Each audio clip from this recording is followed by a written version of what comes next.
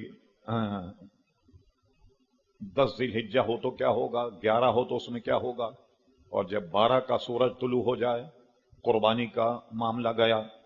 اب قربانی کرنا جائز نہیں ہوگا اگر 13 کا سورج طلوع ہو جائے، اور ان دنوں میں 10 9 10 11 12 ان میں عمرہ نہ کیا جائے تو ان میں تاریخوں کا اور وقت کا بہت بڑا دخل ہے کہ ان میں اس کو پوری نگرانی کے ساتھ ان عبادات کو ادا کیا جائے. اس لیے کہ اس کے بغیر اگر یہ سوچا آپ نے، جیسے لوگ کہتے ہیں نہیں بھائی ٹھیک ہے سب چل جائے گا، تو جائے پھر سب چلی جائے گی عبادت آپ کی بڑی سے بڑی عظیم، وہ ساری عبادتیں آپ کی ضائع ہو جائیں گی اگر نظام الاوقات آپ کے ذہن میں نہیں ہوا.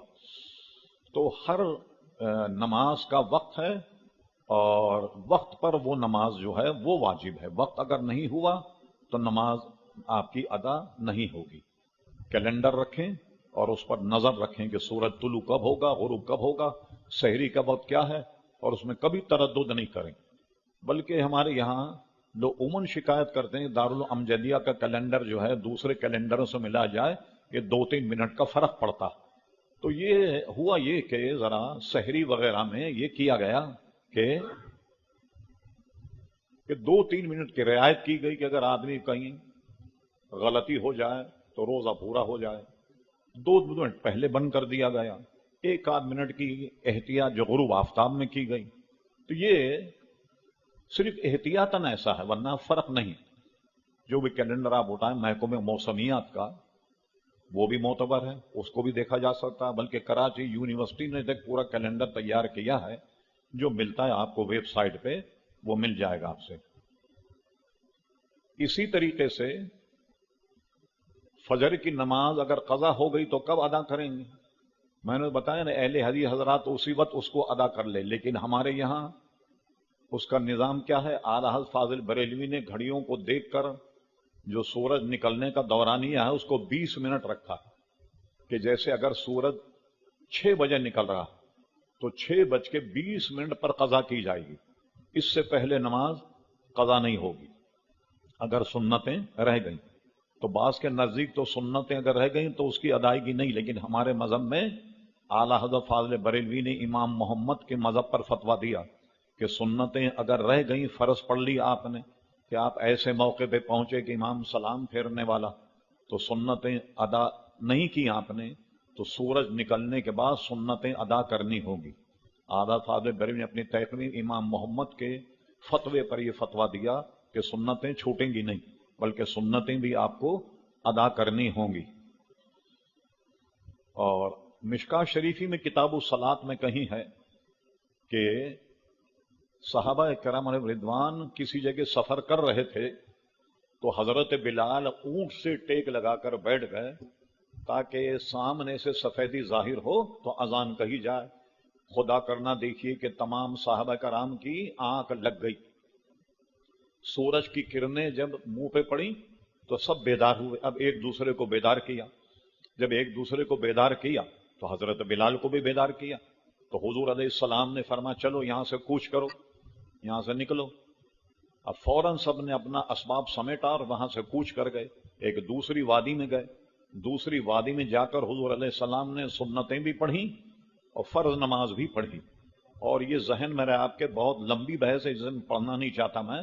حضور کی اگر نماز قضا ہو گئی تو حضور علیہ السلام پر کسی قسم کا عتاب نہیں. ٹھیک ہے؟ اس لیے ایک حدیث شریف میں حضور فرماتے میں بھولتا نہیں بھلایا جاتا ہوں تمہاری تعلیم کے لیے. اب علماء نے جو اس سے نکات بیان کی وہ سنیے کیا. عام طور پہ تو جو عیب نکالنے والے احمق ہیں وہ تو کہتے ہیں دیکھا آپ نے حضور بھی تو ہم ہی جیسے ہماری آنکھ لگ جاتی ہے حضور کی بھی آنکھ لگ گئی. مگر حضور کی آنکھ لگنے میں کتنی رحمتیں. اور فرمائیے بات، ایک تو ہوا یہ کہ حضور علیہ السلام نے آنکھ کھلتے ہی فجر قضا نہیں کی، کچھ دیر کے بعد کی. اس سے اعلیٰ حضرت کے فتوے کی تصدیق ہو جاتی کہ 20 منٹ کے بعد قضا کی جائے. اور اسی طریقے سے عصر کی نماز بغیر کراہت کے سورج غروب ہونے سے 20 منٹ پہلے ادا کر لی جائے. 20 منٹ سے جتنا زیادہ وقت ہوگا